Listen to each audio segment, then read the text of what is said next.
टुनटुन और नागिन।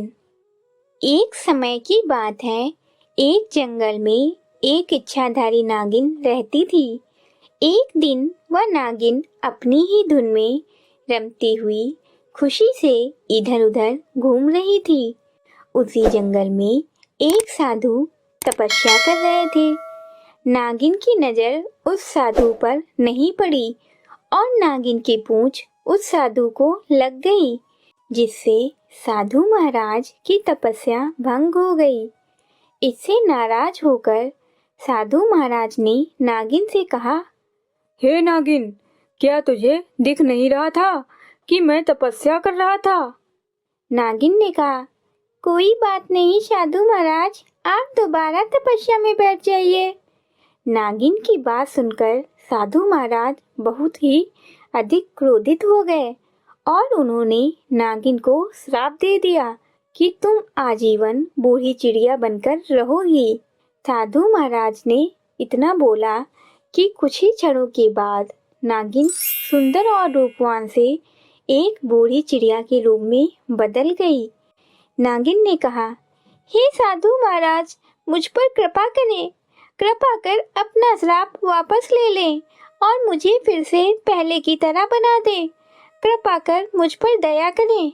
साधु क्षमाशील थे, इसीलिए उन्होंने कहा, देखो नागिन, मैं यह श्राप वापस तो नहीं ले सकता, लेकिन जब तक कोई पंछी तुम्हें अपने घर में रखेगा और तुम्हारी सच्चे दिल से सेवा करेगा तो तुम पहले की तरह ही हो जाओगी।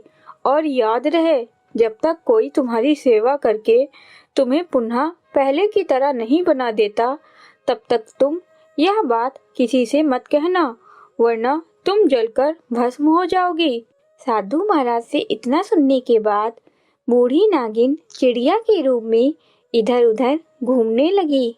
उसी जंगल में टुनटुन और डब्लू रहते थे। डब्लू दिन भर शराब पीता और जुआ खेलता और घर आने पर टुनटुन से पैसे मांगता। पैसे ना देने पर वह टुनटुन को मारता भी था। टुनटुन दूसरे के घर में झाड़ू पोछा का काम करती थी। एक दिन वह काम से वापस आ रही थी, तभी उसे वह बूढ़ी चिड़िया नागिन दिखाई दी। वह उसके पास आई और बोली, माँ जी, आप यहाँ क्या कर रही है? चिड़िया ने कहा, मुझे मेरे बेटे और बहू ने घर से निकाल दिया है, इसीलिए मैं यहाँ पर बेबस लाचार होकर बैठी हूँ। इतना सुनने के बाद टुनटुन को चिड़िया पर दया आ गई और वह उसे अपने घर लेकर आ गई। जब रात में डब्लू घर आया तो बोला, अरे, यह किस बूढ़ी चिड़िया को ले आई हो? टुनटुन ने कहा, देखिए जी, इन बूढ़ी माँ जी को इनके बेटे और बहू ने घर से निकाल दिया है, इसीलिए मैं इन्हें अपने घर ले आई हूँ। आपको इनसे कोई भी समस्या नहीं होगी। मैं आपसे वादा करती हूँ, आप इन्हें इस घर में रहने दीजिए। डब्लू ने कहा, ठीक है, लेकिन मुझे मेरे पैसे समय समय पर देते रहना। एक दिन वह बूढ़ी चिड़िया बीमार हो गई, इसीलिए टुनटुन ने पैसे दवाई में लगा दिए, जिससे नाराज होकर डब्लू ने टुनटुन को डंडे से बहुत मारा। यह देख बूढ़ी नागिन चिड़िया बहुत ही गुस्सा हुई, लेकिन वह लाचार थी, वह कुछ नहीं कर सकती थी। इतना सब होने के बावजूद भी टुनटुन ने बूढ़ी नागिन चिड़िया की बहुत अच्छे से देखभाल की, इसीलिए वह अपने असली रूप में आ गई। यह देख टुनटुन डर गई और कहा, तुम कौन हो? नागिन ने अपनी सारी बातें उसे बता दी कि साधु महाराज ने किस तरह से श्राप दिया था और वह बूढ़ी चिड़िया के रूप में बदल गई थी। फिर नागिन ने कहा, टुनटुन, तुमने मेरी निस्वार्थ सेवा की है, तुम मुझसे जो भी मांगोगी मैं तुम्हें अवश्य ही दूंगी।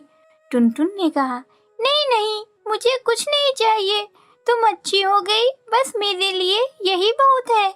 नागिन टुनटुन की यह बात सुन बहुत ही प्रसन्न हुई और टुनटुन से कहा, टुनटुन, मैं तुम्हें वरदान देती हूँ कि तुम्हारे घर में धन और खाने पीने की कोई कमी नहीं रहेगी और तुम्हारा पति डब्लू भी आज के बाद कभी भी शराब और गलत चीजों की तरफ नहीं देखेगा। इसके बाद वह अदृश्य हो गई। शाम को जब डब्लू घर आया तो वह बोला, अरे टुनटुन, मैंने भी आज काम ढूंढ लिया है और यह घर आज इतना बदला बदला कैसे दिख रहा है। मुझे भी अब शराब या फिर गलत चीजों की तरफ देखने की बिल्कुल इच्छा नहीं होती है। फिर टुनटुन ने सारी बातें डब्लू को बता दी और डब्लू बहुत ही प्रसन्न हो गया और अब वे खुशी खुशी रहने लगे।